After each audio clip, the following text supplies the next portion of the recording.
2025 program marking in Zimbabwe, interaction with the Lakes and Fish Resources Protection and Development Agency of Egypt.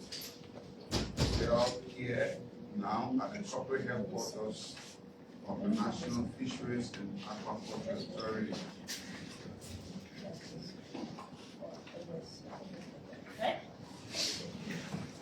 All right. We want to move on to the program now, begin with item 1.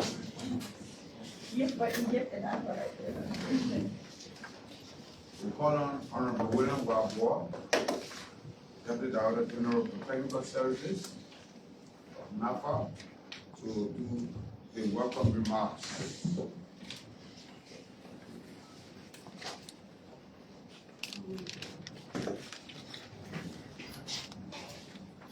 I think now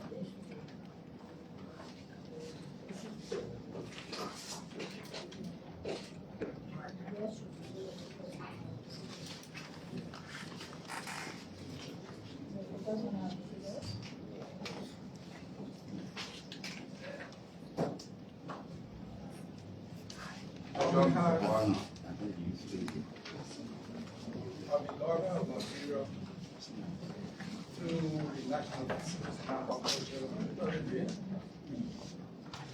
We are pleased to welcome you to Liberia. We are delighted with the partnership agreement that was signed between your government and the government of Liberia through Nafaa and Glasgow. We are delighted with your visit. We want to welcome you to this historic country. Feel free for the time you spend here. All the places that you want to go, we will accompany you. We will show that you get the good part of Liberia as we explore the aquaculture resources to make maximum use of that. Aquaculture in Liberia is a vibrant sector. We have the potential, and we will be inspirating you to on the potential we have for maximum use of our resources. Again, on behalf of Madam Glasgow, I want to welcome you to Liberia. God bless you.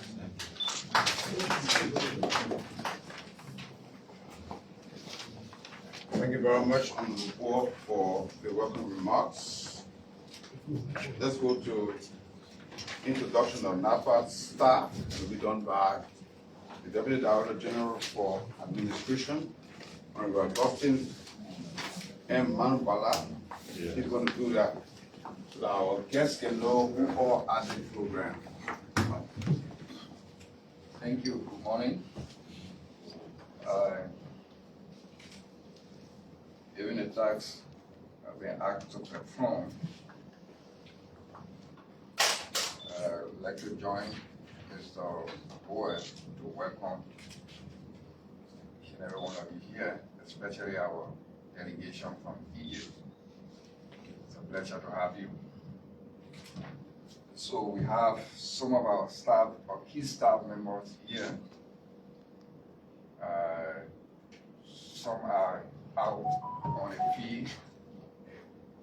So the few that are here will try to introduce them so that you know them.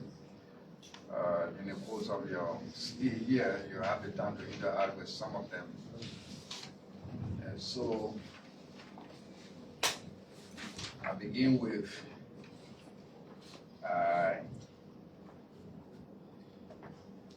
the mayor up there. We call him Amadou Morris. He is the controller of Nafaa. Next to him is Austin C. Wade. He is the director for research. Next to him is Samuel Tuba. He is the director for administration and general services. Of course, next to Samuel Tuba is Zizi Pade. He is know him already. He's the director for aquaculture and inland fisheries. We also have Mr. Patrick Ikiadi, who is the director for procurement. We have Mr. Francis Wemer, who is the director for monitoring, control, and surveillance. So he is one responsible for our monitoring center. We have other staff that also join us. We have Mr. Wise K, who is an associate director in the Department of Research. We have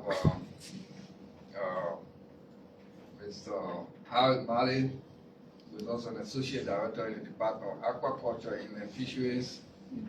We have Adoni.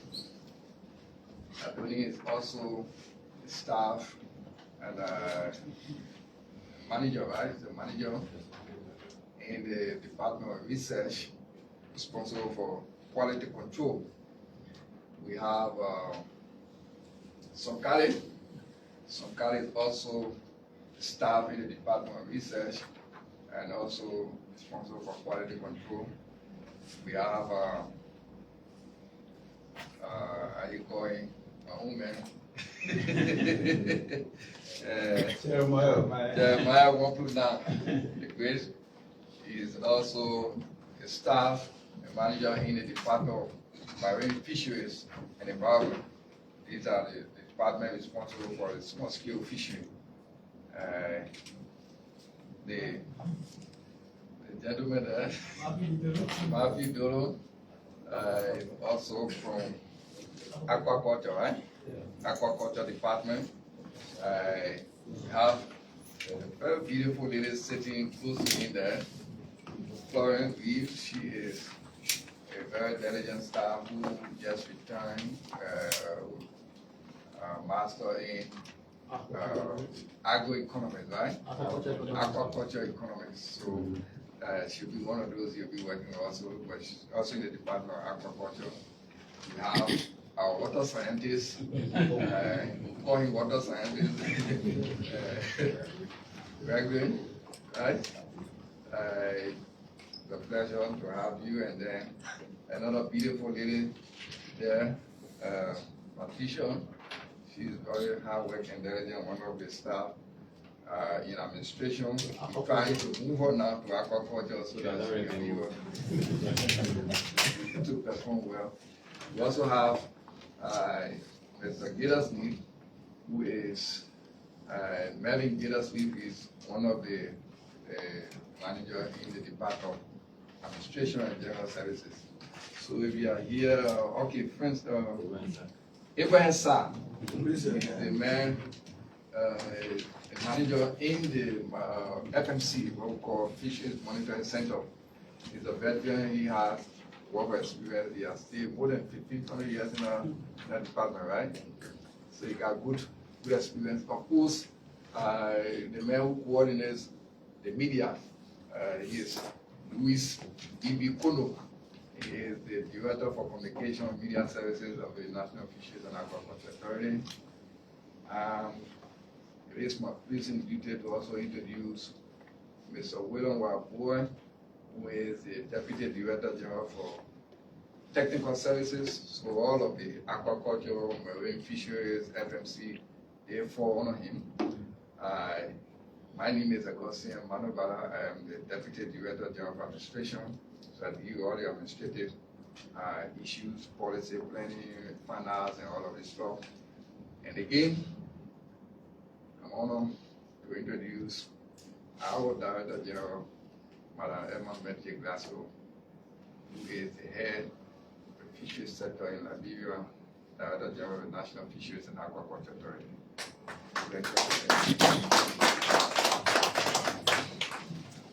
You have it on the list of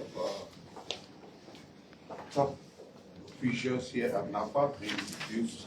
Let's move on now to the presentation of a roadmap of aquaculture development of Liberia. This will be done by the Director of Aquaculture and Inland Fisheries, the big man Zizi.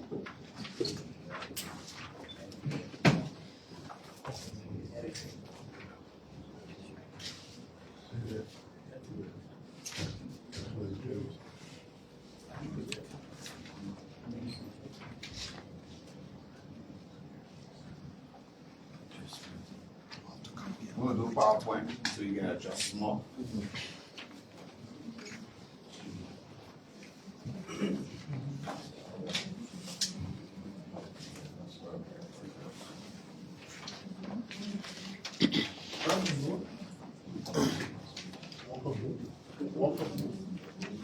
Walk up.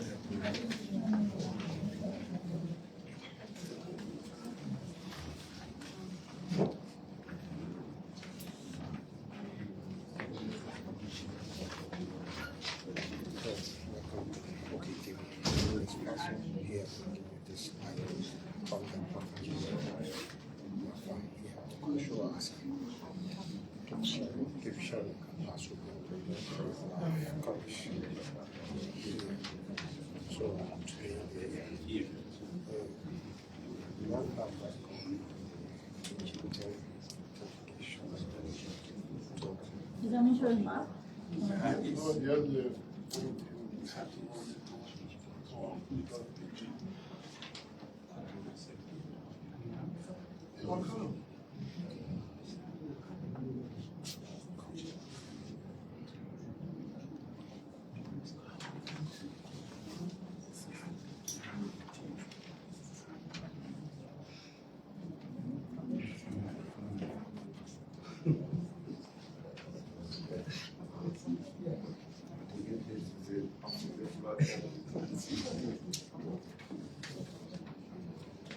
Yeah, I think you should just go ahead with your presentation. There is the corner.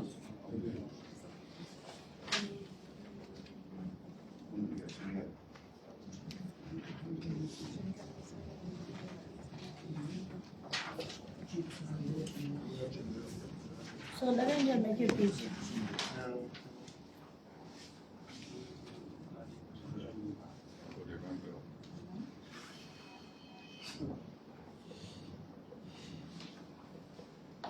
Okay, so I will give you an overview of what we are currently doing in the aquaculture sector, some of our intervention, and our legal regime, legal framework, so that you have an understanding, of what we are doing in the aquaculture sector. But first, before I begin, I would like to extend a big thanks and appreciation to the Director General, Honorable Emma Glasgow, for championing this initiative. I take it as a landmark achievement for the aquaculture sector. We have long been longing for this kind of partnership, and today it has come to fruition. This is not an ordinary or our number kind of partnership that sometimes we do and then it's just lying there. For 2 months ago, we were in Egypt, and today we are here. That shows how serious we are or how intentional we are about this partnership. So I want to take this time to thank you so much, Honorable Emma for this hard work. So, as you can see the picture, we are more or like focusing on women involvement in aquaculture. That's one of the key agendas, to see how we involve women, because they play important role in the aquaculture sector, but they are often marginalized. So we want to see how women are involved, or how they get involved more and more, and how they are recognized. So that is a farm that's owned by this lady, and that is one of the species that we culture, that is the Heterotis nauticus, or the African bonneton, a very tasty fish, and grow very fast. They have been tested in Liberia for the last, I think, decade, and most of the farm, you will find a fish where we go. So this is just a brief outline, the background, key actors. It's good that you know the actors that we are working with, the legal framework, action plan, and then some of the project building, resilient sea system, outcome, logic behind the intervention, summary of our SLMP project, the Liberia Sustainable Management of Fisheries project, the agricultural zoning and spatial planning, map of proposed zones, capacity building, new intervention, and cultural practices, key constraint, strategies, and recommendations. So Liberia has a small agriculture sector, but with huge potential, and there's the potential that we want to tap. And we can only do that with the right people, the right partners, and we think that Egypt is one of the two chapters in Africa that we can work with. They are the top producer of farm-raised fish in Africa, generating around, I think, 3 billion contributing to the economy. That is normal. So we think if we work with the Egyptian, we can do much better. We can learn from them how they started, and then we can develop our sector. So most of our farm in Liberia is owned by smallholder, not commercial. So that's one thing we want to do to see how we can upskill from smallholder farming to commercial farming, so that people can see the need to invest in agriculture. So currently we have around 300 fish farmers that are scattered nationwide. And then meaning meal constitute around 73%, as I told you, earlier. We have home meal occupying these farms, even though the women are the ones that are actually doing the work, but at our culture, the men are most of the time in front of these things. So we have an area of 115 hectares, a total area of 115 hectares of ponds in Liberia. And then our main farming practice is extensive where you have small or little input. So you just create the pond and you leave the fish to live on wild food. You sometimes put in manure. So that is the most common practice in Liberia. And then we often integrate it with rice, fish, and vegetables, so that the farmers can, harvest 3 to 2 crops on the same land. So our current production is estimated around 1,000 tons, which is still small. That should just be a production from one farm in Egypt. So 1,000 tons. And look at the natural resources that we have. We have very good climatic conditions. We can produce fish all year round. Unlike Egypt, you have winter. We cannot produce tilapia outdoor, but in Liberia, we don't have any constraint with that. We can produce all year round. So I think we should be doing better, and I think the time is right for that. So these are some of our key actors. So in the fisheries sector, obviously, is the National Fisheries and Aquaculture Authority, the institution that is responsible to regulate, manage, and coordinate all fisheries and aquaculture activity nationwide. We have the Central Agricultural Research Institute. You have the opportunity to visit there on our way in Banga, home county. You visit the research institute. They are also doing some aquaculture research. We have the Environmental Protection Agency, the EPA. Obviously, all of these things that we do have environmental implications. So we have the EPA in terms of giving license out for cage farming, because they have to ensure that the environment is protected and the environment is not compromised. So we have the Department of Fisheries and Aquaculture Science at the University of Liberia, and this is on the watch of the Director General through the World Bank project that we established for the first time a fisheries college at the University of Liberia. This is a state-run university, and we are proud of that. Then we have 3 major cooperatives, because we think that for this sector to develop, we need to work with people. We need to be organized. So through one of our projects, that is the Fish Lab project, we're able to organize 3 cooperatives. Today they are working and they are actually doing well. There's the One County Aquaculture Cooperative Society, the Nima County Aquaculture Cooperative Society, and the Nafaa County Aquaculture Cooperative Society. So when we go into those counties, you have the time to see them, to meet them, and have discussion with them. Then we also have the National Aquaculture Inland Fishery Federation, that is the model body for all of the cooperatives. You will also have time to see them. And then we have Famaba Fishery Development. These are other local NGOs, Catalyst. We have AGRA. It's a French NGO that have been here almost close to 2 decades promoting subsistence fish farming project. We have Africa Rice, FAO, World Fish. World Fish is also here. They are currently in Liberia working under the Sea for Liberia project, where we are strengthening our legal framework for sea regulation, and fish is involved also in that project. Then some of our major donors are the World Bank, the EU, USAID, and JACI. These are our current donors that we're working with. And then we have also TVETs. These are vocational training centers. They are offering aquaculture courses to these trainees. And then in our tertiary institutions, now we have universities like UMU, Cotton University, Stella Marie. They are offering courses in aquaculture and fishery as well. So our legal framework that support the regulation of the aquaculture sector, we have the Fisheries Aquaculture Policy and Strategy document, we have the Fisheries Aquaculture Development and Management Law, we have the Fisheries Aquaculture Regulation, and then the Act that established the National Fisheries and Aquaculture Authority.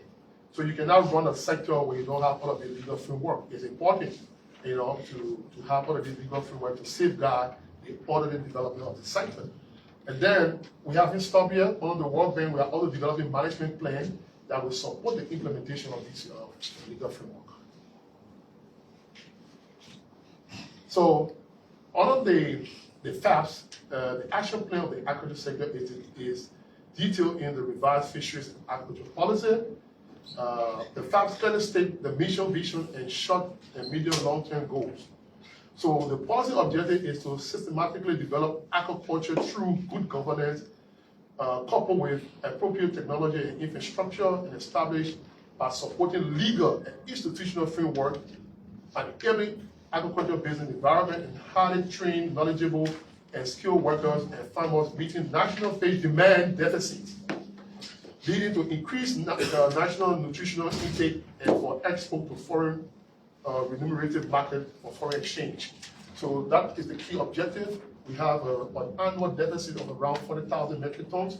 So we think that if we engage in aquaculture, we're going to help to reduce that deficit.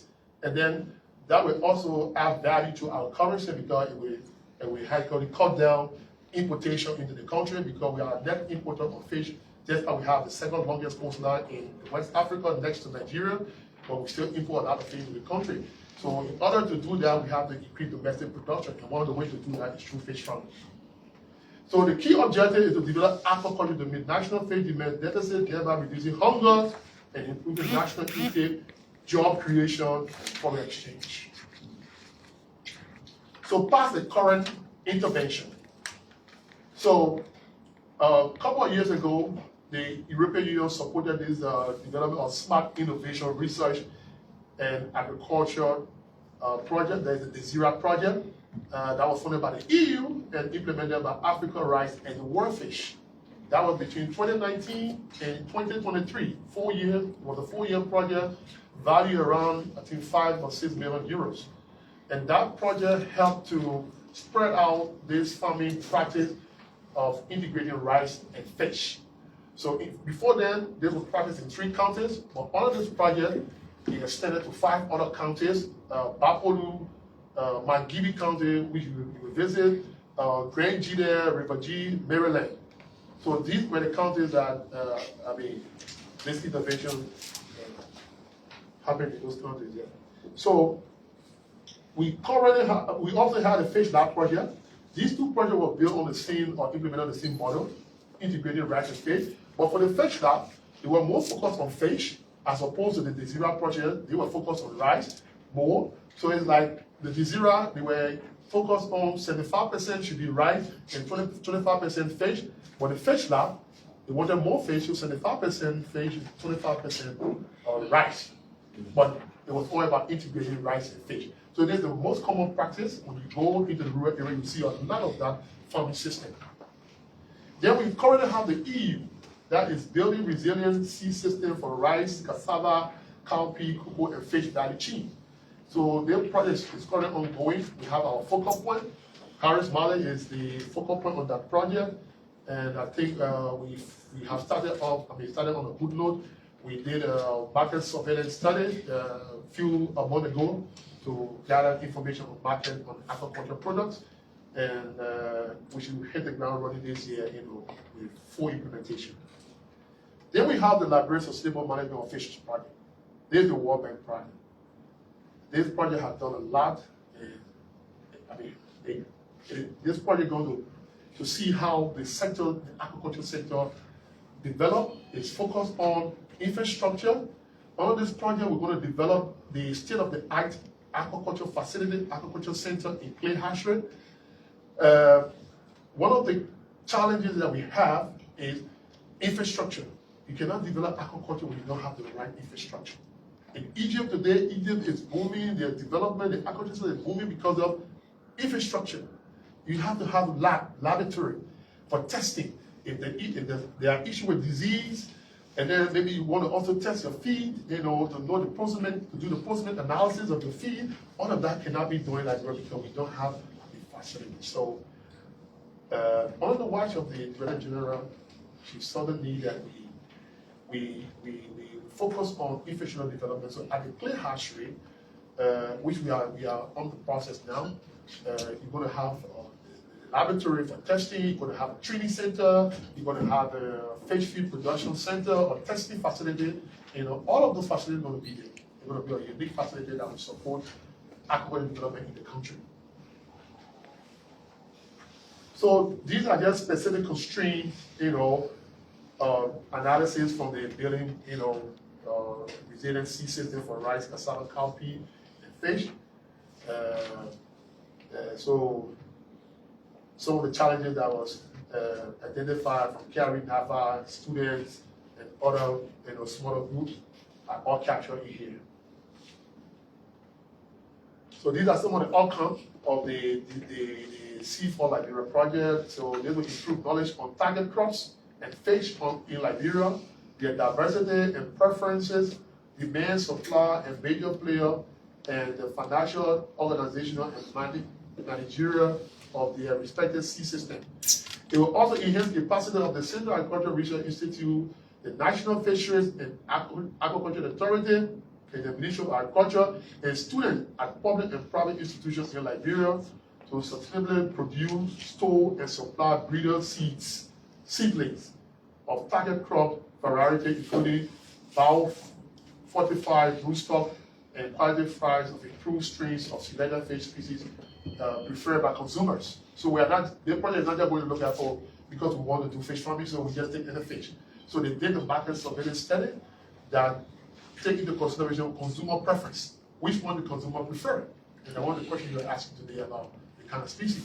Because you have to grow species that people will like, In Liberia, there are some counties you don't eat catfish because it doesn't have scale, so you cannot do catfish in that part of Liberia. But there are other places in Liberia people love catfish. So all of these, information have been gathered, and we can still gather more information on them to strengthen our work. So it will also enhance the capacity of private seeds company. So not just the government institution, but other private seed companies, because the government will provide the right environment, and then the private sector will be the one to invest. And that's why the DG was keen on that when she talked with your Director General and was talking about bringing private investors from Egypt to come and invest, do direct private investment in the aquaculture sector. So it can't just be the government, but let the private sector be involved because they are the driver. Nowhere in the world the government alone can get drive the sector. It's both the government and the private sector. So these are the logic behind the intervention of the Seed for Liberia, and this will take some time to explain. So there's a summary table of the Liberia Sustainable Management of Fisheries Project. So it's going to be focused on inland fisheries, aquaculture governance. As I said, we have the regulations, the laws, the act, but we need to develop management plans. So on the bank project, we have hired the Advanced Africa. It's a South African-based firm that is working on the aquaculture and inland fisheries management plan that will support the implementation of these regulations and laws. Then we talk about production. Also, of course, we need to enhance production. Our production is very low in comparison to even countries in our region. It's very low with a huge potential. So there's one of our focus. How can we do that? It's through one of the means that we are here today through this partnership. And then also research and development. You cannot develop a sector without research. Research has to be involved. I mean, it's a key part of it. So we are also keen on that. Capacity building. You will need that every time in your development plan. People will have to go and learn and come back. Right now, we are just few in the country with aquaculture background, with a population of around 5.4 to 5.5 billion people at our recent, census. The number of professionals we have in aquaculture is far less. So we need more and more people to be trained at a farm level, at the research, and different levels, the university and all of that. So we talk about harvesting, that should be the end result, harvesting. And then, under the same World Bank, we did an aquaculture zoning and spatial planning. We hired a firm from Nigeria, that is the University of Aquqcaltur. They were able to conduct this zoning and spatial planning. So you'll be able to go to some of the places like Piso that we talked about. That is one of the areas that they identified as a potential zone for aquaculture. So now the next step towards that is to now work with the government, the central government, to exclusively, give that place for aquaculture development like in Egypt. The government got areas and they built those areas and then they lease it out to private farmers that want to do farming. So that's the way, those are the kind of model we are looking at, how we can, exclusively get that place for aquaculture development. But it has already been identified as a study, even though we still need to do some detailed study, but it has been identified as potential areas. So there are other areas outside the Monrovia or the Piso that have also been identified as potential zones. So there's just a map that was developed from the study. So these are the potential zones you see there, and you will have the time to see those areas. So you want to talk a little bit about the potential zones? Yeah. So I'm right there now. So we also visited. So there's the aquaculture management area. There is one of the potential zones that I'm talking about in Lake Piso. So it's just a bird view of the Lake Piso. So that's how the lake is. As I said to you, it has a connection. It has an opening above with the Atlantic Ocean. So it's not a fresh water, it's a brackish water. So at some point you have a full strength salinity, and then lower, the salinity will be lower as you go further into the lake. So it has been identified, and so this is the estimated surface area, 13,247 hectares, very huge. And then there's Cary Reservoir. There's a reservoir at Cary that will also identify as a potential area. The water don't run, it doesn't get dry. It's full to capacity throughout the year. So you can carry on a cage farming there, as well. The deep. Huh? Deep.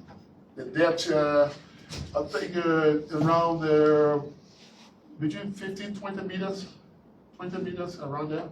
And this already. The reservoir. Lake Piso, the depth varies, at different locations. Yes. Yeah. I mean, The main, you talk around 6, 7, I think 6 to 7 or 8 feet, the minimum area. Yeah. But we still need to do more study. Those kind of study, like identifying the various, depths, at the various locations.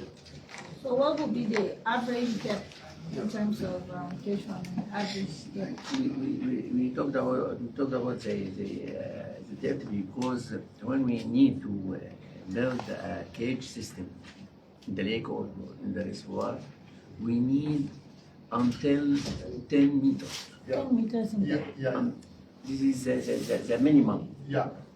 If it's more, it's very good. It's good, yeah. Yeah. The minimum should be 10 for water exchange, Yes, Yeah. in fresh water, Yeah. 10, but in Marine. brackish water or marine species we will raise, Yeah. we need more than 20. 20, yeah.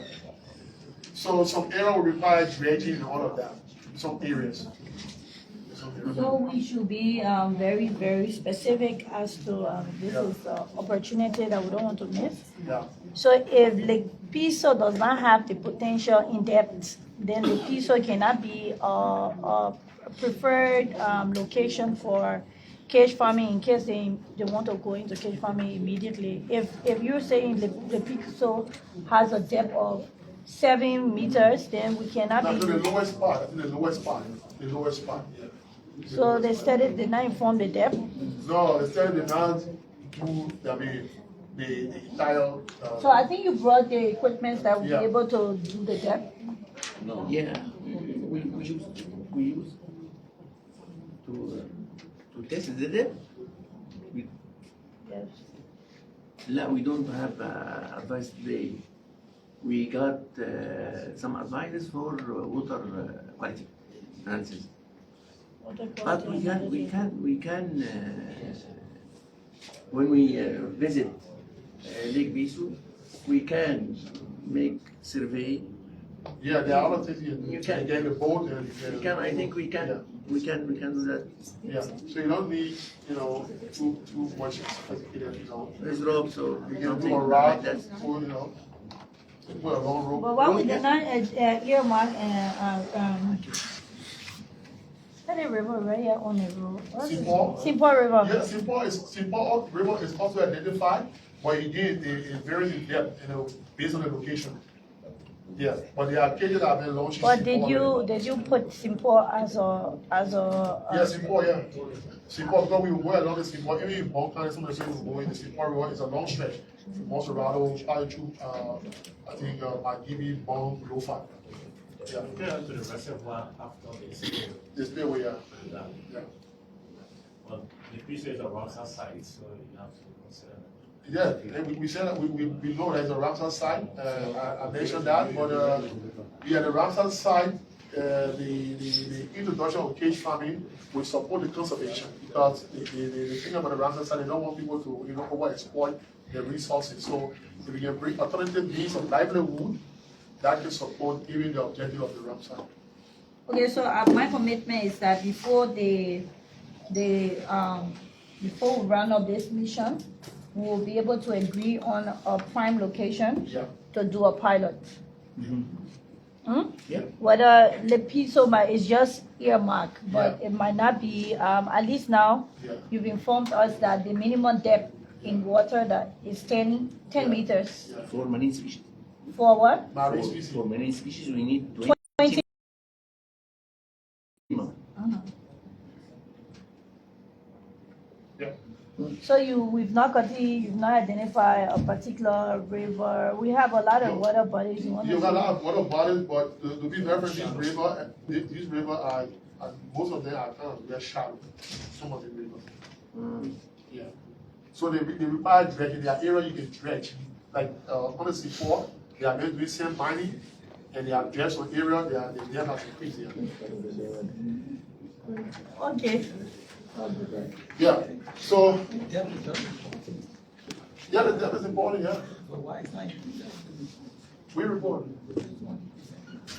And what I said, the depth is in the report, you have some of the depth, some of the area, but it's a big surface. So the report did not focus on, on those full detail like that, yeah, but to identify water quality and all of that, the general reference is there.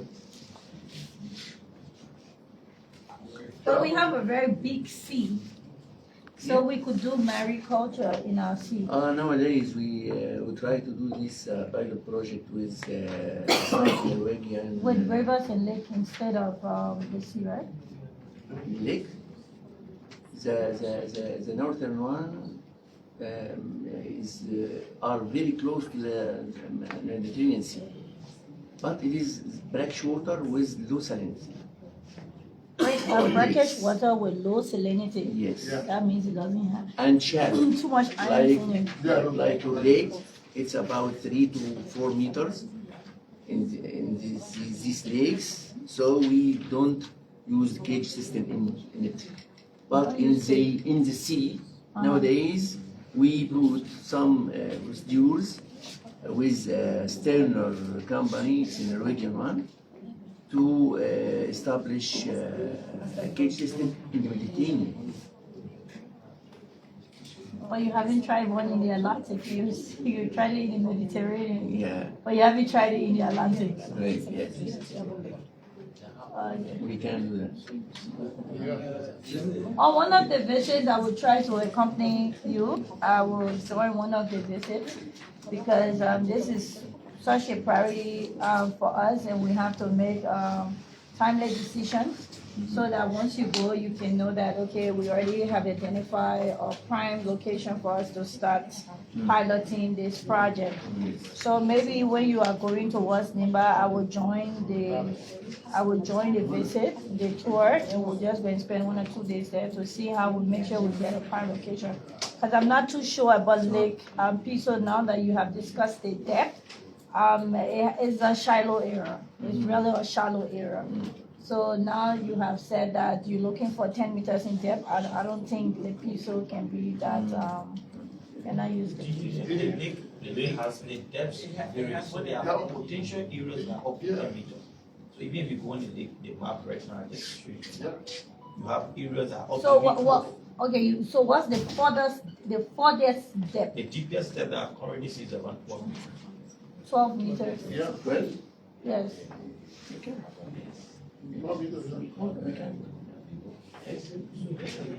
Oh, yeah, I said yes. So not every part of the lakes we have that depth. For most part, I mean, especially away from the bank, you will have that 12, meters. Okay. Yeah, which is good. And the reason why you even talking about 12, you can even do below 10, maybe 8, depending on the kind of cage you are using. That the cages, like these farmers are using, these smallholder farmers, these metal free, they can work there. Even the one that Divine is doing. So he's not interested. So we're trying to do something differently now. Yeah. So we can't, because what we've been using is not working much. Our production level is low. So let's see if we can apply the methods that they are using in sure. Egypt. So that's the approach. Yeah. Want to see what you're doing differently from Liberia, that you have increased production in your fish harvest than what we are using here. We are extending on the 3 rivers, into the sea, around Ghana. Yeah, the McLean. Yeah, you have made research there. Yeah, they also studied there, but I think the only one that I did is that we should work with full AMAs. So that one we left that out, the McLean. And when you have the McLean, the Benzie, and the St. John River meeting, yeah. Yeah. That's a very potential. Yeah. The St. John River, right? Yeah, St. John, McLean, and Benzie Which river has our hydro? Because one of our major rivers has our hydro. St. Paul. So they have a reservoir at the St. Paul. So you don't want to deal with St. Paul at all because it has electrolytes, right?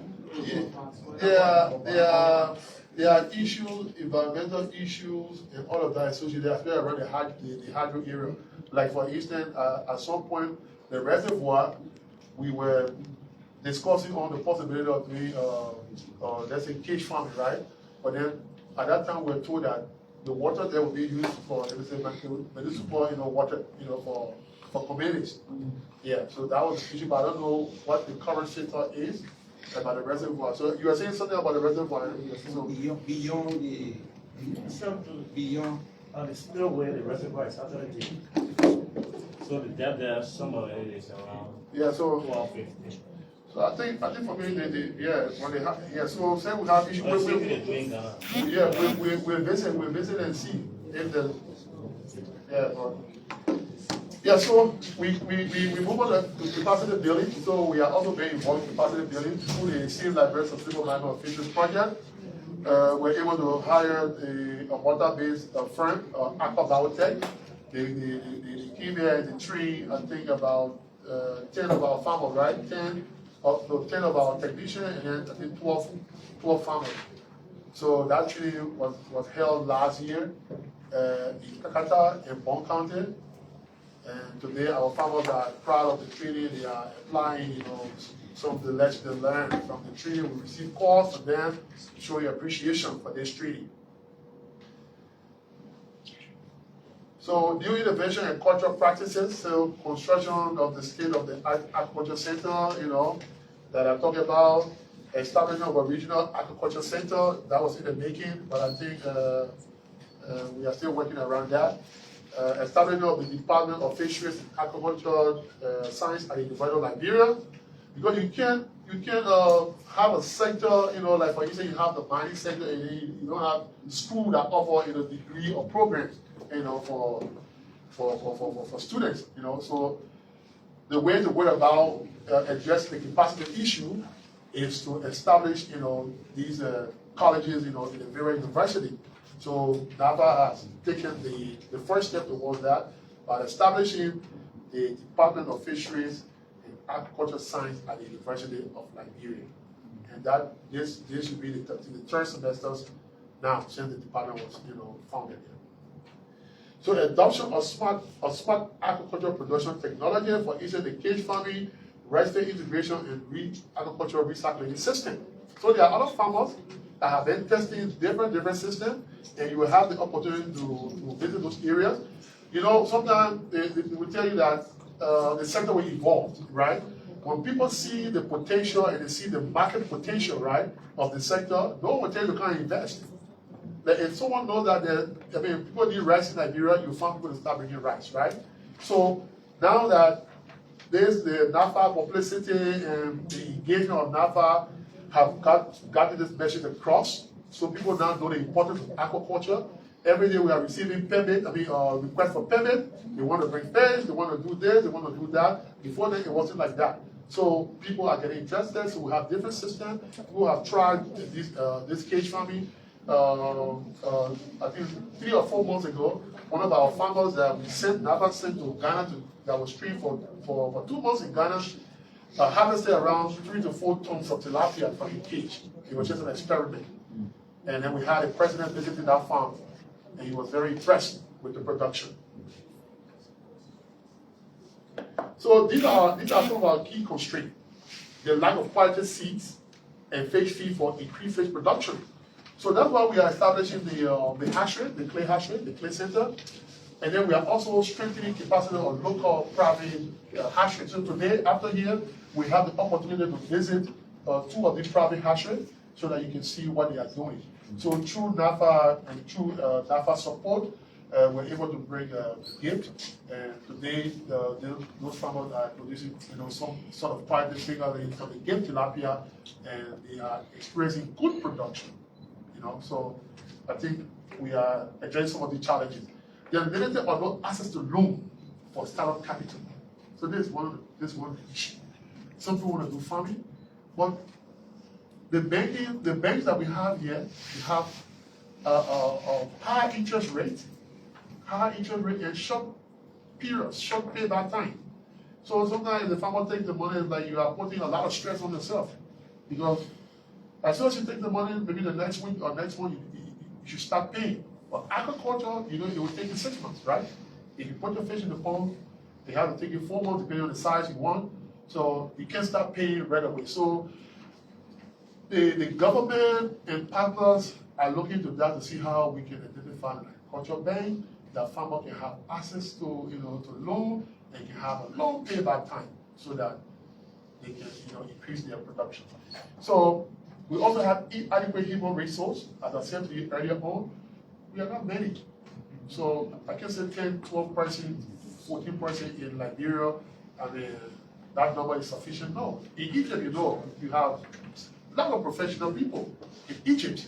And that's why the sector is booming, because you have knowledgeable people in Egypt. So we want Liberia to be like that. We don't want 10 people to be standing and say, oh yeah, we are the agriculturists and all of that. So we want more people to be trained at different levels. At the vocational level, university degree, PhD, masters, and so forth. And then accessibility of agricultural import mainly due to bad roads. So that is some of the things, some of the farms we have. They are in rural areas, bad roads. It's not just for import, but also the produce. When you harvest a fish, you bring to the farm. But I think the government is working on that. This field road, they are working on it to see how farmers can have, good, farm to market road. And then, so these are our major, constraints. And then there are some of our strategies. Promote the public-private partnership. Government can be the one to, provide the environment, the environment, and then start to go into direct investment and all of that. So government should be able to partner with the private sector so that we can promote the development of the agriculture sector. So the PPP is one of our strategies. Promote low-level rice-based integration that have been spread all in the countries that we have carried on this intervention, and the farmers are really, really happy about it, because in Liberia, our major diet of meal is rice with fish. So you are growing your rice and your fish, so you can harvest both at the same time, and you can have, so it's like a sushi, like a one-stop shop. So promote agricultural zoning. In other countries, in Egypt, places are mapped up, and this is what we are gearing towards. They want to map up areas that will be, exclusively for agricultural production. So you don't have to just be going all around. Before then, people will come and they will be struggling to find a place to go and do agriculture. But now we have an idea where to go. Even though we still need to do more detailed study and then talk to the government to give that right so that we can have exclusive agriculture development in those areas. Then we talk about promote technical collaboration in the area of research. So that one of the things we are doing with you, technical cooperation in the area of research and programs. We can't sit and do it all. We have to work with knowledgeable people, experienced people, like countries like Egypt. So we are going through that technical cooperation. So all that we are doing, we are intentional about it. We are not just sitting and just going, but we're going by plan. So we know that the way to go about it is to go through technical cooperation. And evidence of that is the recent signing ceremony between Egypt and Liberia. So attract funding from development partners for the implementation of aquaculture programs. So one of the things that the DG will have in conversation with you is that we don't have funding, we don't have money. So when we develop all of these plans, where do we get the money? So we need to start looking for sources, right? And if my memory can set me right, when we're in Egypt, the Director General promised that he will reach out to the African Development Bank and other donors and partners to support whatever plan we're going to develop. And you just identified the government of Sweden as a potential donor. So, and then establishment of the Department of Fisheries and Agriculture in Liberia. So establishing the colleges in the very university will help to build capacity. People will be trained. By the time you have the students coming, they're already prepared, to hit the job market. So on this note, you see the card there. These are two of our beneficiaries that went to Ghana. They were on practical field, let's say, trip, where they were transporting fish from one region to another region. And in aquaculture, agriculture is you can learn by doing. So this was one of the movement, and I love this picture so much, so that's why I decided to use it as my thank you picture. So thank you for your attention, and I hope you can take all the questions.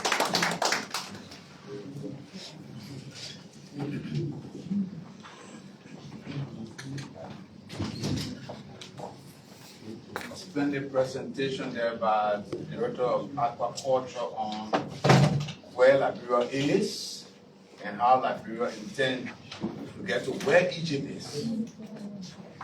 Let's now call on the Director General of the National Fisheries Aquaculture Authority, Madam Emma Glasgow, who will come and give us a presentation on the state of affairs of Liberia aquaculture sector and the plan to get to where Egypt is. Okay, I'll do my presentation here. No problem. Lydia, you can come on the side.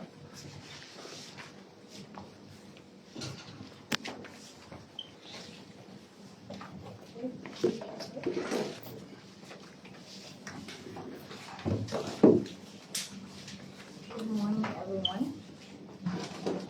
Good morning to our delegation, our visiting delegation from Egypt, and Nafaa team of directors and the fourth estates.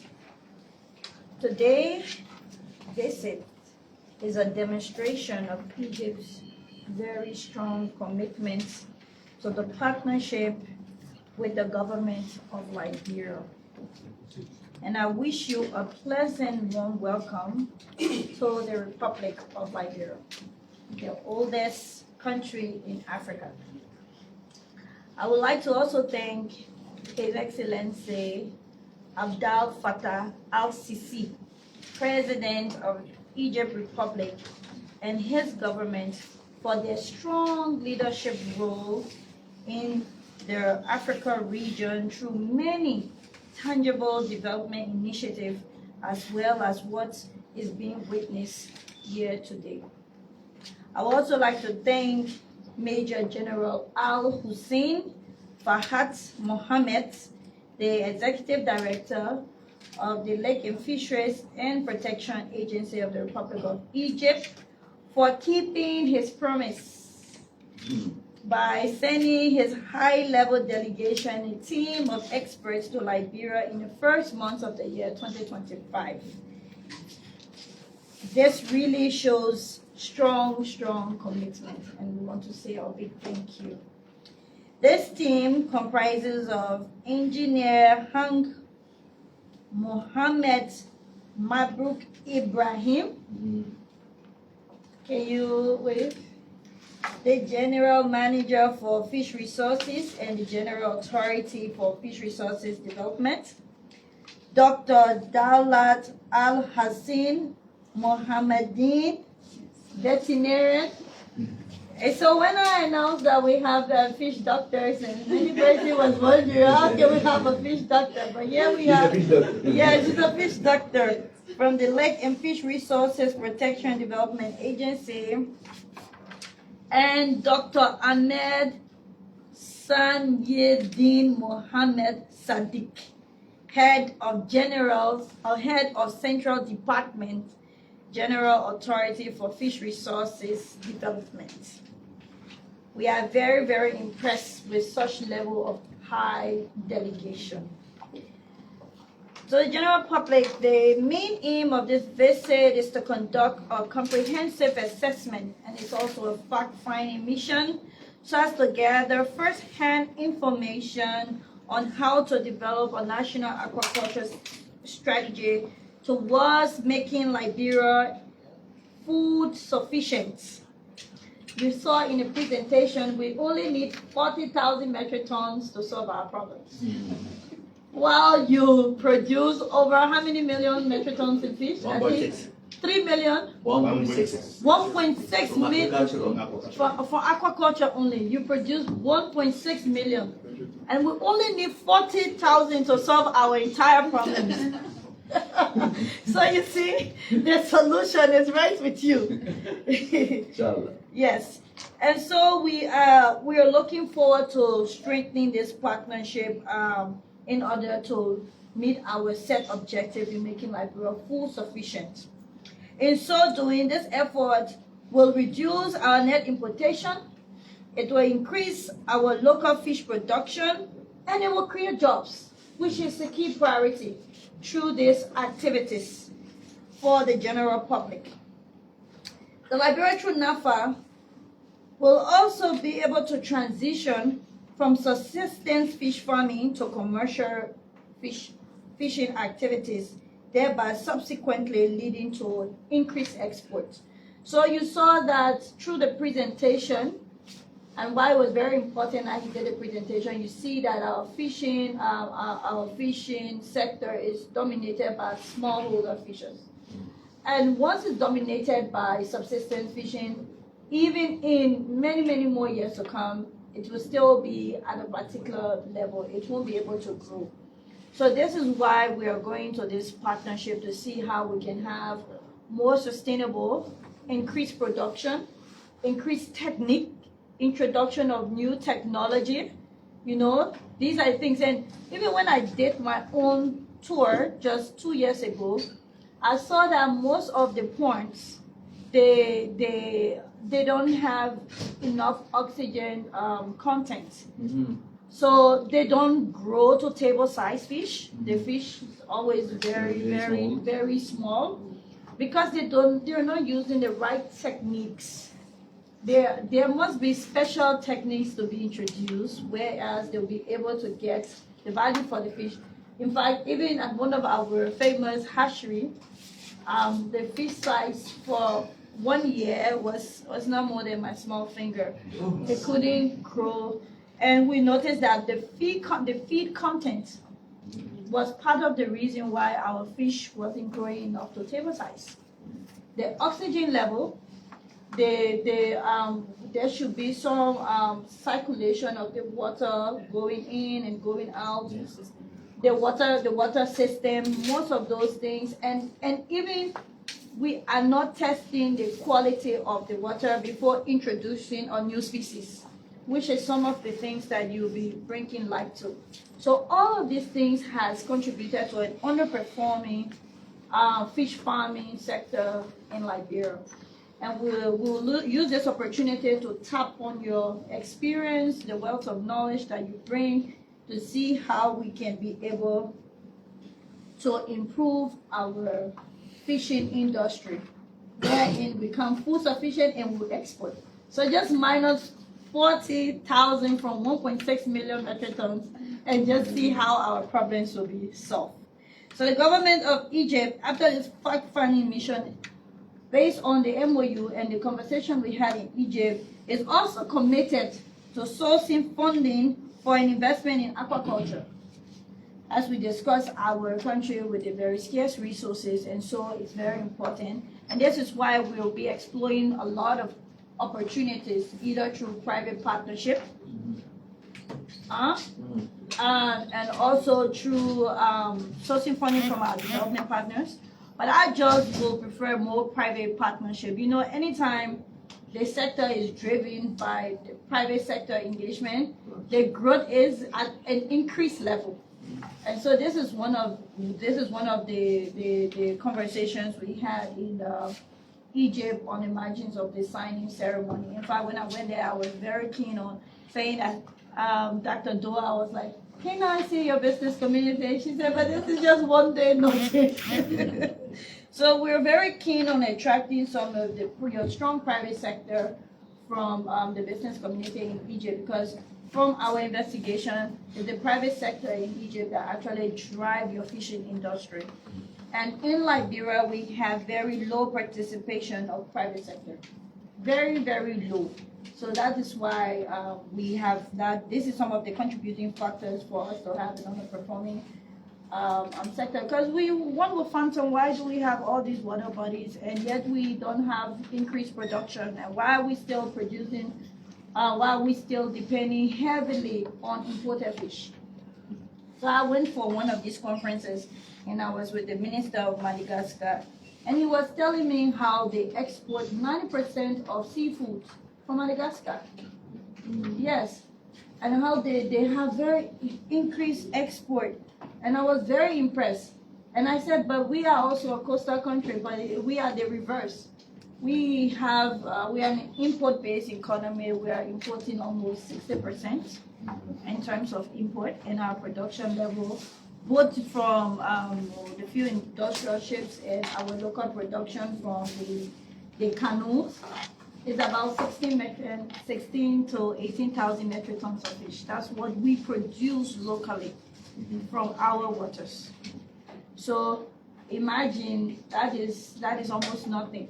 And you also saw from the research, from the presentation here, that we produce 1,000 tons of fish, and that is laughable. I mean, I know you were laughing, but I mean, so it shows that we are still at the very, very foundation in terms of our fishing sector. And this is why we cannot get tired of pushing harder and pushing aggressively to have partners like yourself come in to help develop our sector.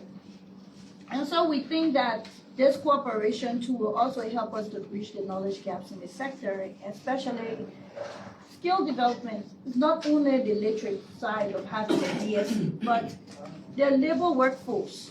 They need improved techniques. For example, our women, they don't make quality feeds, and the feeds that is being produced, they don't have the content that it needs to produce big fish. Maybe the composition is not good enough, and then normally when they produce these feeds. Some of them produce the feeds. Instead of it floating on the water surface, it sinks directly in the pond. And definitely the fish feeds from the water surface, and the feed doesn't go and start checking for the feeds. So these are some of the problems. And so we export almost everything. We import almost everything. We import feeds. We import fingerlings. We import the fishing gears. So you see that the sector has a lot of challenge. So we want private sector engagement in all of these things, all of these challenges, turning these challenges into opportunities. That is what my vision is as the vision bearer for the sector, wherein we have a private sector, like I was discussing with one of the private sector yesterday when we received some more supplies from Japan in outboard engines. I was like, maybe you should take the lead on providing all the fishing gears, because like what my director was speaking on now, he said that the cage that we have cannot even reach 8 meters. I'm sure they don't even have cage that reach 10 meters here. And now you're saying that if you should pilot a project, you need a cage that will reach 10 meters in depth. And even if it's in the Atlantic Sea, it will reach maybe 20 meters in depth. In case we even want to have that cage, we will have to go to neighboring countries to import in our country, because we don't have those fishing gears available. So we can develop another concept that will create the whole cycle of value chain, the distribution and the feed, that whole cycle, and make a presentation. Maybe we should have a business forum with the Egyptian government to see where are they, especially we focus with aquaculture, because apart from building the technical capacity, we cannot attract the investment. There's also going to be a problem. And in case we attract the investment, all of those bottlenecks, all of those knots are not tied. That means you get the point, but then you don't have the feeds. You get the feeds, but then you don't have the fingerling. So we can just create that chain, and then you open it for different investing opportunities for business.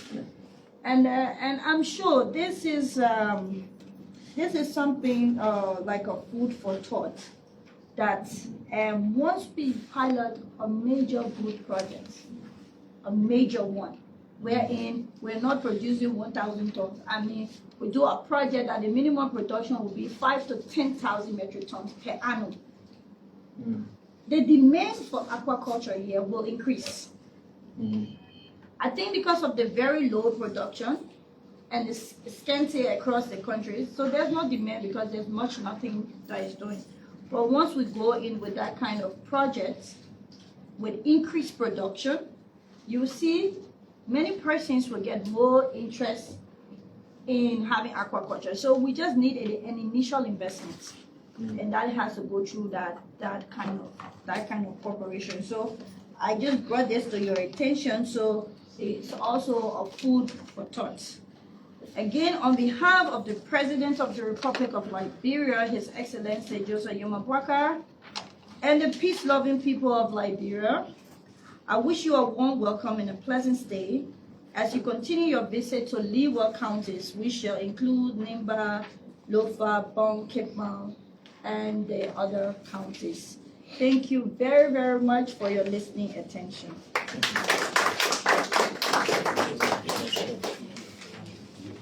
Thank you for much listening to the director of Nafaa.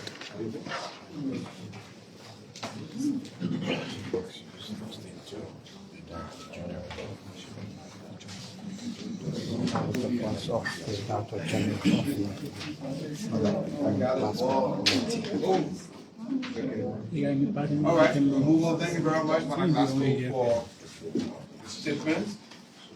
We'll call on the visitors now, the head of the delegation, Ahmed, to come in.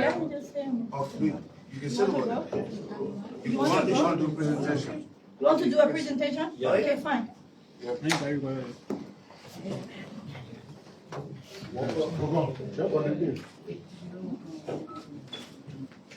We're on.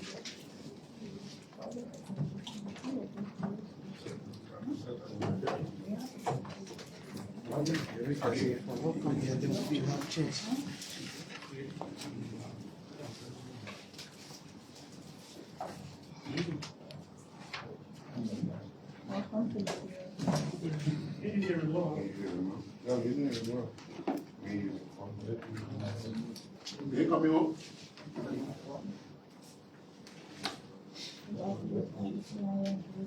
I'm gonna talk.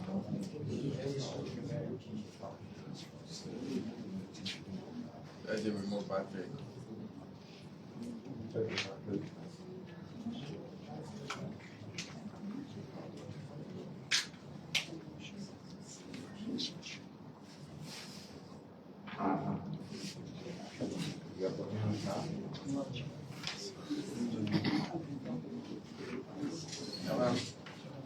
Vale.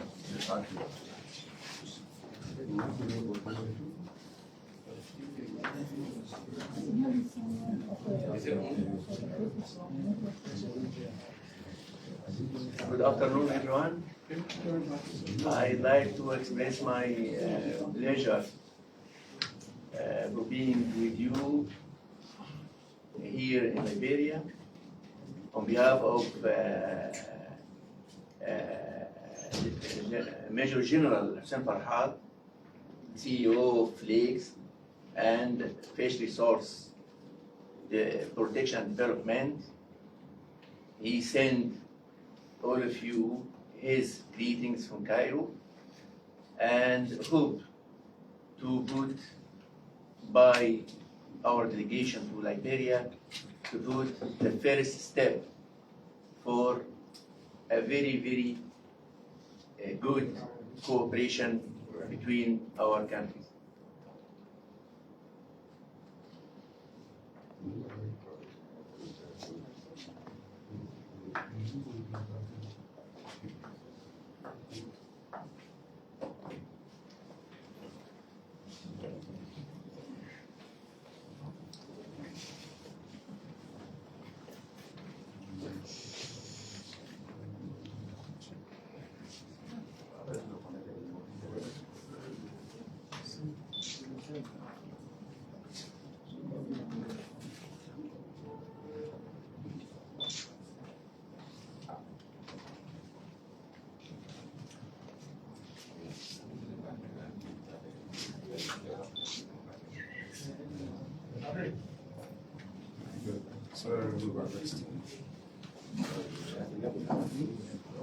A blow up?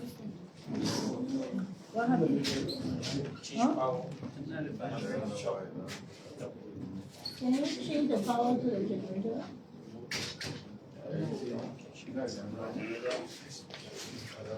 What's the problem? We can stop Yes. without presentation? I can. 1 minute, please.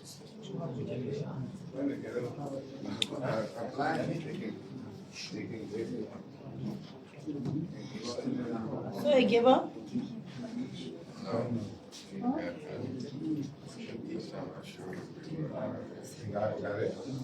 Where's the IT person?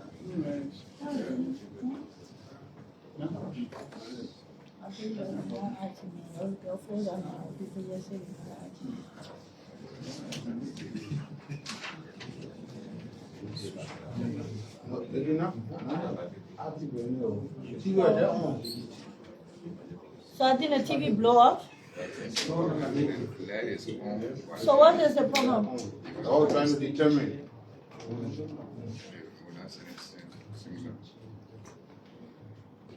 Okay, then you can go ahead with the presentation.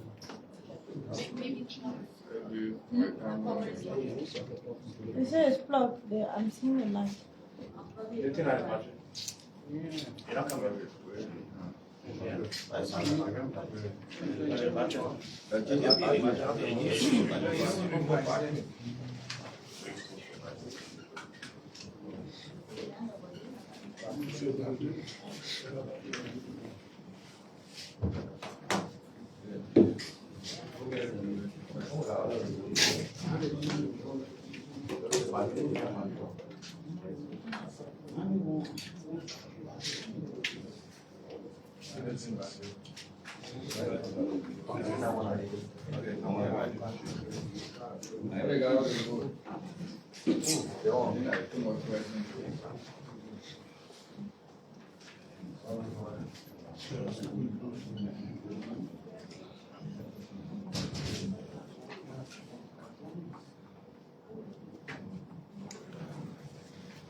And I wanted to mention something, and that my deputy did not mention. We have about 200 staff. So this is not even 1/3 of the number of staff we have. 6,000. Yeah, 6,000.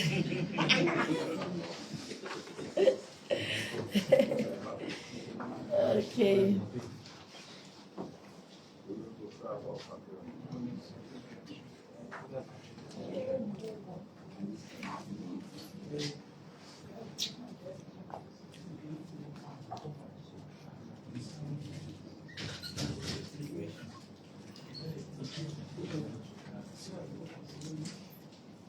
I want to start with our situation in Egypt to know if anyone don't know about us. But agriculture in the world is amazing and promised projects around the globe because of the fisheries we can say it's stable within the 2 last decades. The FAO speak about it from 1950 until now. The production from agriculture is increasing yearly from 19 million ton in 1950 to 223 million ton in 2022. So this project is very, very. I talk about the agriculture project is very, very promising to fulfill the gap in protein sources around the globe. Worldwide, 10 countries produce about 89%, about 8% of all farmed fish in 2022. Egypt produced 1,576,000 tons in 2022. About 1.6. For the first time, agriculture surpassed capture fisheries in aquatic annual production with 95 million tons, representing 51% of the world total and a record 57% of the production destined for human consumption.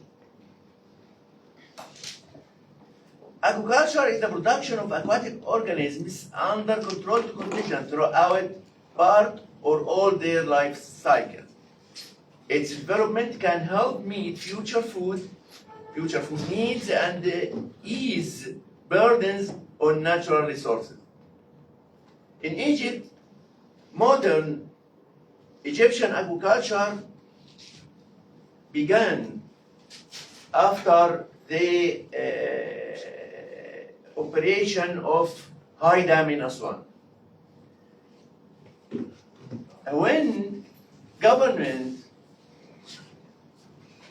finished the building of the High Dam in Aswan, a huge area in the northern of Egypt are dried, and we put a successful plan to reclaim this area. When the government received the area to the farmers, the soil was salty. So we need to wash the salt to reclaim our land.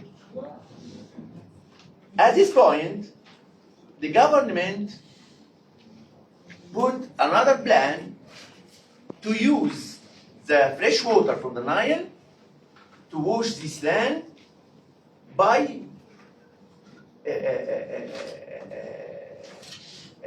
make a depth water on the land and raise a milk species in this land. This is the first aquaculture system in Egypt by the end of 17th plus century. After this, at the beginning of the 18th, we reached to about 17,000 tons from this system, from aquaculture farmed by this system. Today we speak about 1.6 million tons. At the beginning of 18th, the government, by cooperation with World Bank and the private sector, the farmer societies, we established the first fish farm as we know today in Kafr Sheikh Governorate with a very, very good hatchery. So we have a source of fingerlings or fries, the seeds we need, and we get the fish farm in suitable situation. After that, we sent our experts abroad to get new knowledge, and when they get back, they put a good plan to reach us to what we have today. This is in the northern areas. We have around 120,000 hectares. Fish farms produce this amount of fish and crustacean in Egypt. We speak about Kafr Sheikh, Damietta, Port Said, Sharqiya, Hira, and a little bit in Fayoum. These species we produce in Egypt, more than 60% from Nile tilapia, 22% from mollusc species. We speak about a little bit less than 10% from carps. We have common carp, we have silver carp and grass carp, and they about 5-6% from the marine species. It is concentrated in Damietta. And of course, in the new national huge project in Kafr Sheikh and in Port Said with Ministry of Defense. Our mission, our delegate mission, we have to put to get information to make assessment of water quality, because the environment in agriculture is the water. So if the water is good, so we can establish a very good project. Assessment of the current situation of hatcheries and farms, assessment of aquaculture facilities management to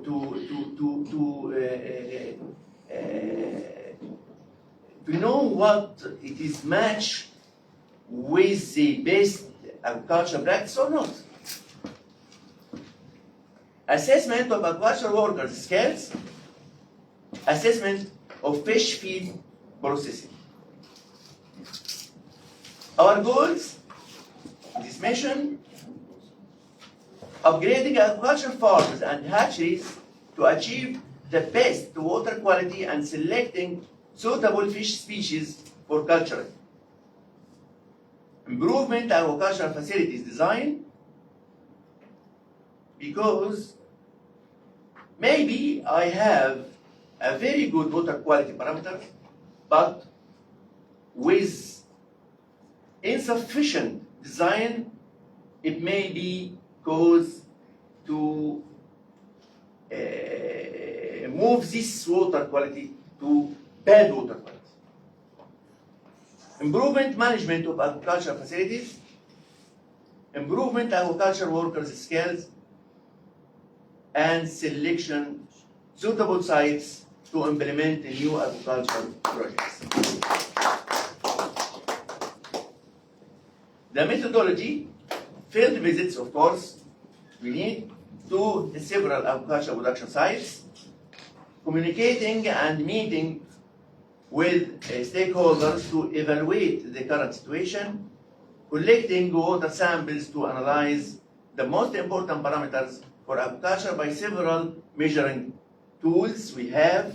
Today we bring it from Egypt, like this, to measure pH, dissolved oxygen, conductivity, and so on. Another advice for measuring pH and temperature. Another one for measuring dissolved oxygen. A very, very important water parameter.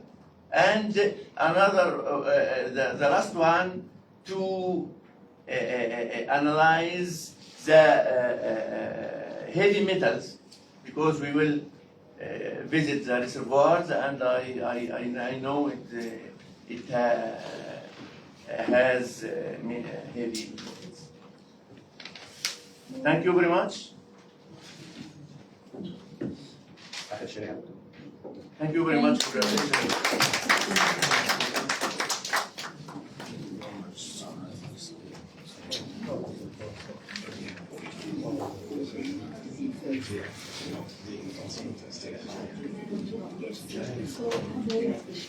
All right, thank you.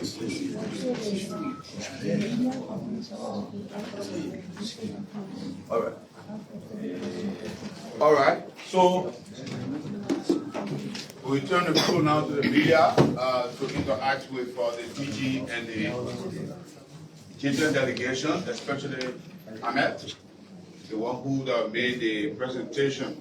So if you have a few questions, you can pose your questions to Madam DG and the head of the children delegation before we go to the closure of the ceremony.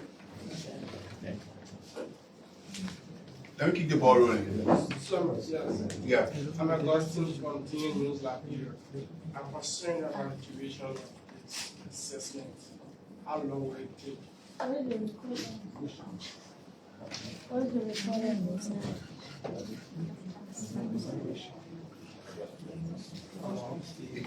Oh, we stay for a week. Stay for a week. 1 week.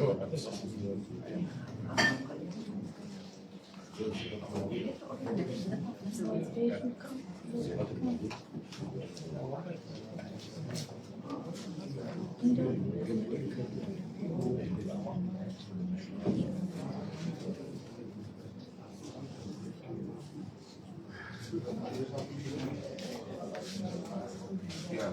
So, Ahmed, you can respond to them now.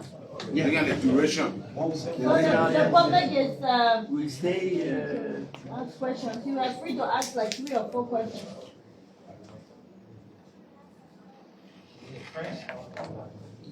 Press. My name is I'll report for West Africa Web Television. I want to know what Liberia State will benefit from this. What Liberia State will benefit from the innovation. Yes, after we evaluate what you have, we can put a plan to improve the scale of your workers. We can improve the current situation of hatcheries and farm. We can put a plan to implement a pilot project here in Liberia to be like Her Excellency said, to be the corner, to be I want to say to be the first step to improve all agriculture sector in Liberia, inshallah. Yeah, go ahead. Yeah, yes. BC. So thank you. I'm Aaron Talib from EFDC. So I got two questions, and one goes to the director who did the presentation. So I want to know when particularly that assessment I presented today was done, and you a little bit, they ask you about depth, because when you do an assessment of a presentation, you be on top, but you're a little bit, like it was not actually, your presentation, your production. So I want to know the reality, whether it was you who did that particular, production. And the next one, you talk about environmental impact. I'm an environmental student from the University of Liberia. I didn't see any environmental, when it comes to safety in your presentation. Thank you.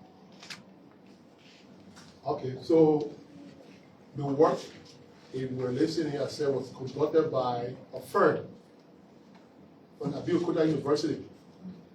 And they have a term of reference was to identify those zones, and there will be detailed study that will be conducted at those facilities.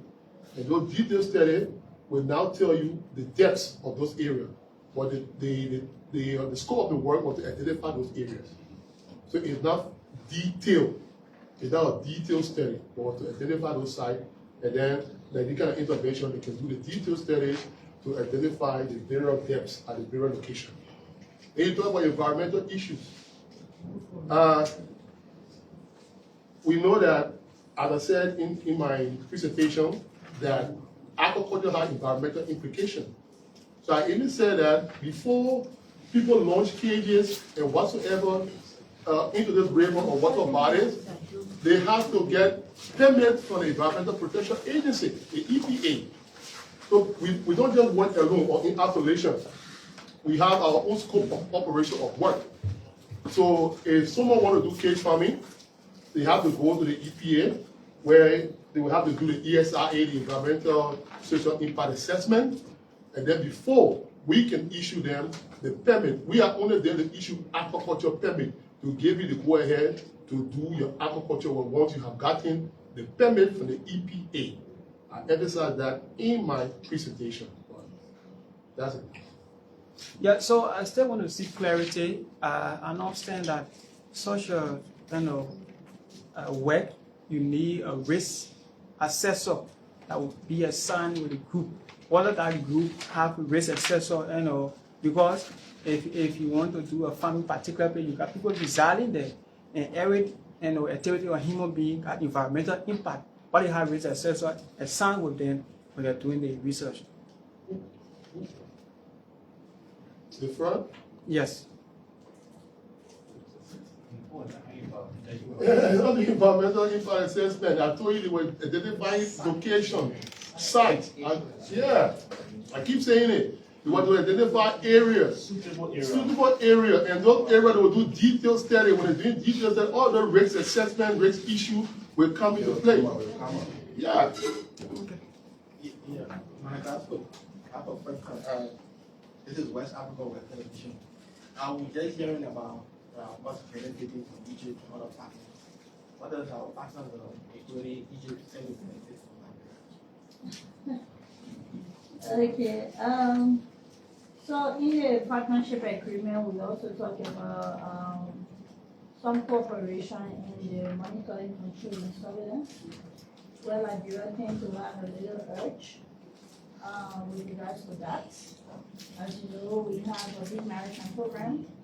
As you know, we have a very strong inspectorate program. We also have a very strong observer program. And after this meeting, I will take them to show our fisheries monitoring center, where we monitor industrial fishing vessels and all vessels around the world. So that is one of Liberia's strengths.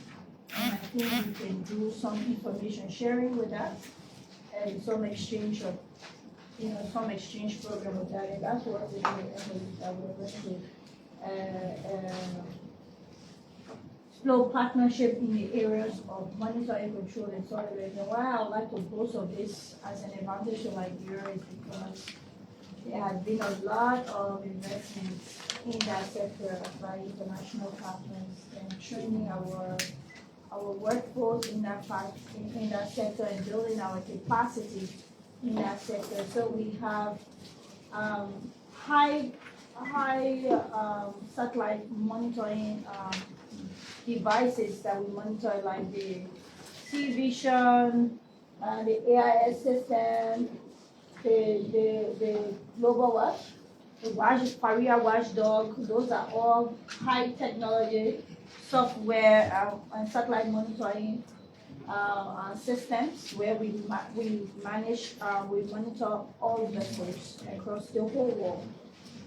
Yes, because Liberia also has a very big flag program where we have almost 6,000 vessels flagged by our country. So that is a joint monitoring center there, and it's hosted by the Fisheries Authority, and we monitor vessels. And then even our inspector program, our inspectors are trained to go out of country in other basins to inspect fishing vessels or any vessels flying our flag. And they have been trained over the period for that. So those are we can cooperate in that. They can also take advantage of where we have our strength, and we also take advantage of where you have your strength. And your strength is in the fish farming and the wild fisheries program. We have a very strong fisheries program. Our strength is in our monitoring, control, and surveillance program that we have developed. And we also have developed very strong legal regime for that as well. So yes, I think we can cooperate in that.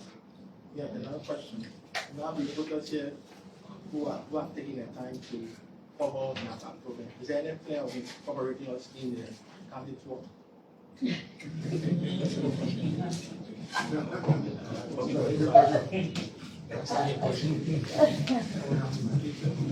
Okay, the director of communication will address that. Thank you so much. All right, we're in action with our guests and the DG.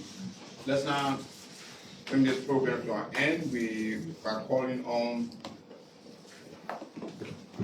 Director Samuel Tortuba, Director of Administration, Cabinet Deputies, and do the vote of thanks.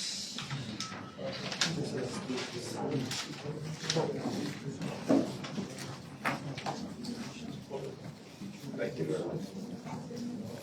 Director Dr. Ahmed and team from Egypt, the Director General of the National Fisheries and Aquaculture Authority, Madam Emma-T. Glasgow, and deputies and directors here present, fellow colleagues, members of the full estate.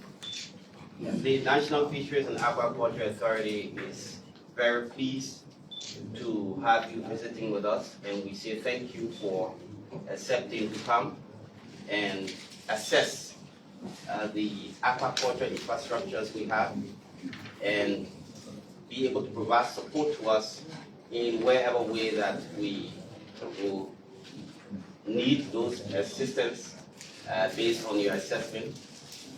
We are very happy, and we look forward to a more engaging few days with the Director of Aquaculture in his team, and we hope that this tour will end up to a great height that will also present Liberia as a place for private sector investment from Egypt, which of course is partner as we tend to enhance our relationship as two countries, Liberia and Egypt. We look forward to a more engaging activity in the coming days in which you safe trips up to Limburg, Bong County, Bomi, and also Luba counties. Thank you very much, and on behalf of the Director General and staff and members of our entire fisheries sector, we say thank you, welcome, and God bless you. Thank you. Thanks to the media for being here. Few announcements. We will take a tour of our technical section, our technical building at the Mesurado Pier from here. And before we do that, we'll do a group photo with our Egyptian delegation, and we'll also take a photo where we have our fish on the wall, our traditional photo center. So let's do the group photo here first. Like the flag of Egypt. On this side.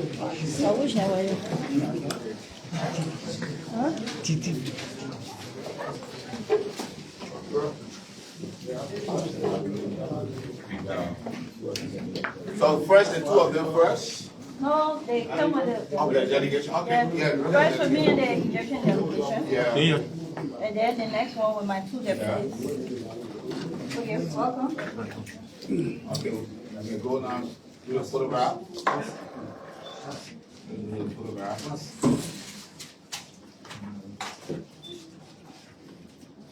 Okay, then one was only me and him, right? Yeah. One was only two of us. Yeah. And you are the head of delegation, right? Yes. Okay. So one with me and you. You stand close to your flag, so we don't. Sorry. Capture the two flags. Yeah, the two flags. Yes. Please bring my flag to me, because I love this flag very much. Okay. So far? Yeah. Okay. Okay, me and my deputies and the delegation. All right. Me and my deputies and the delegation.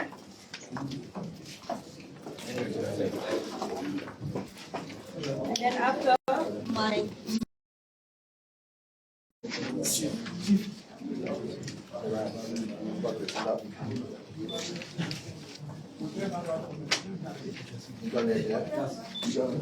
but there's a problem, 1 minute.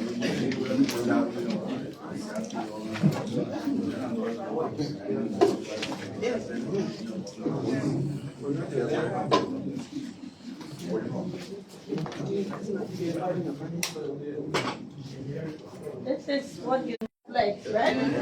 Without this light, you will be here.